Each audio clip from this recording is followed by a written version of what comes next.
the top three women that finished that was the best three. So there was no weird surprises like a random fifth place talent coming in and sneaking in a medal. The best three women finished one, two, three.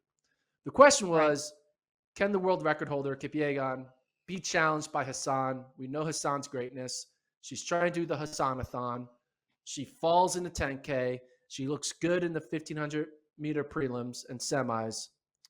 But Faith Kipyegon is just at a different level. She's at a level beyond Hassan. She's like a 2019 version of Safan Hassan. And she got it done. It was not even really ever in question. The race played out as I thought it would yesterday. I said, I Yeah. think it's going to be a tactical fast race. And that's what it turned out to be 3:54 for the win. What do you think how do you react to that performance from Kipyegon? Yeah, I feel like just as you felt yesterday, kind of felt similar way. You mentioned Hassan had 10K legs underneath her already, had a fall, multiple rounds of the 1500. I just feel like watching this race, it was just Kipyegon's race to lose, essentially. Like she just went out there, did her thing, and Hassan just had there was just not enough boost of energy to just close that gap that Kipyegon had going into that final lap, and Kipyegon wanted to make sure that she put enough separation between her and the rest of the field so there would be no surprises of people taking away that gold medal from her. So, not really surprised, I felt like the race played out how I expected it to. So, it was just a great run in that 1500. Yeah, it kind of, it just went to form. You could argue maybe Safan could have got second, or that maybe it could have been a closer race. But at the end of the day, the current talent level won out. There was sometimes 1500s can give us a little bit of chaos. For the number one example, last year in the men's 1500, Jakob Ingebrigtsen getting upset. But if the favorite runs the race exactly how they want, odds are the favorite's not going to lose. The only time a favorite loses is when the favorite is either not 100% or gets a little too cute. Faith is 100%, and she decided not to be cute about it. She was like, Wait, what do you I mean by am that? the What do you mean by looking cute? What does that even mean? not no, not looking cute, getting cute. You're like, oh, I'm not gonna just. I'm so confident in my ability. I'm gonna kind of not go. What's the word? I don't know. I'm too confident that I'm gonna get like a little too close for comfort. She didn't Okay. trust her ability 100%. She knew like, I gotta make sure I run the perfect race, and if I do the perfect race, I'm not gonna lose. If she like was like, oh, I'm gonna run in the back, I'm gonna do what Jakob did in that prelim. If I'm gonna run the back and do this, that, let's run a 3:58 race and see, and then all of a sudden 6 women are in it with 200 to go instead of 3. She was like, no, we're gonna make this a 3:54 race. We're gonna make it a 3-woman race, not a 6. That's her not being cute about it. She's like, let's be serious. Let's be adults. She was an Okay. adult about the situation. She clocked in. She worked for 3 minutes and 54 seconds, and then she clocked out, and her paycheck was a gold medal.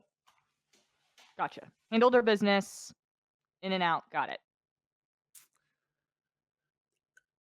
Like, I really don't see any scenario. A lot of times, like, oh, 9 times out of 10, I win this race, or 99 times out of 10, whatever. 99 times out of 10. That's a weird fraction. I don't Mhm. think there was ever a scenario. I think there was a 0%. After watching that race, there was a 0% chance she was going to lose. Right. That's how I felt. It was never even close. She just was like, it looked like she was running with like a bicycle underneath her, where she's like, I can go to another gear. Anything you can do, I can do better. So now the Yeah. question is 5K. Obviously, some of the women who aren't running the 15 are going to be a little bit fresher, but at the end of the day, a lot of the same people, notably people from the 10K.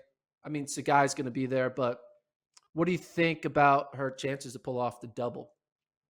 I think it's good. I think it's a good chance. We talked about yesterday, and again, we'll ask the question later. Just thinking about Sha'Carri Richardson, what she did at the 100, that confidence level is up. Kipyegon got one done already. She's probably thinking, okay, handled my business here.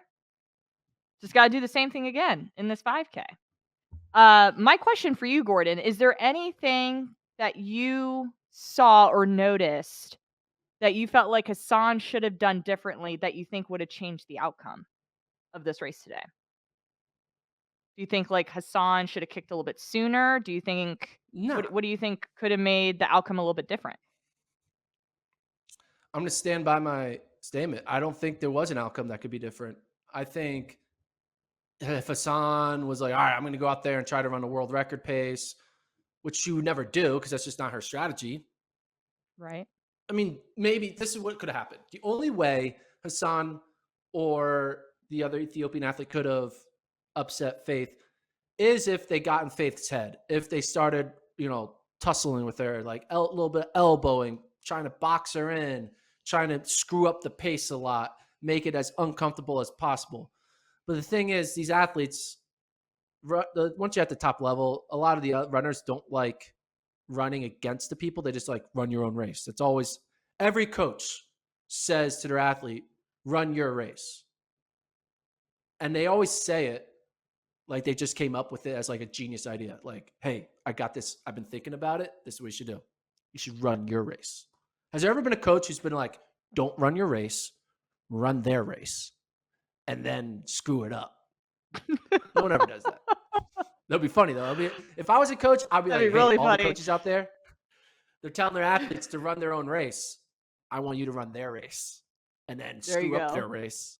And then at the very end, you'll be the only victor. But yeah, no, I don't think there was anything that could have happened from the other 11 women or on Faith's side that would have changed that result. Okay. Now, as we were shifting into this 5K a little bit, what do you think needs to happen for Hassan Kipyegon to grab this gold then? I think we just know the answer. Run the other I mean, person's race, right? yeah, you got to run the other person's race. If they want to do that, I'll be great. I love post-race interview when they're interviewing Gade or Hassan or Sergey. Be like, hey, how did you beat Faith Kipyegon? It's like, well, let's listen to the FloTrack podcast. And Gordon said to run their race and not my own race. So I did, and look at me now. So hopefully they're listening in Budapest. But yeah, I kind of think it's just going to be a very similar result strategy. It's going to be, it's going to be in the 14-minute pace, like 14. It's probably like 14:20 to 14:30. It's going to be a fast tactical. There's going to be, 7 women left with a mile to go, 4 women left with 600 to go, and then just 1 woman left with a meter to go, and that'll be Faith Kipyegon. Okay. Yeah, I can see that happening. I really don't, based off today and just how Kipyegon's been running this year, like it's going to take so much to be able to take her down right now.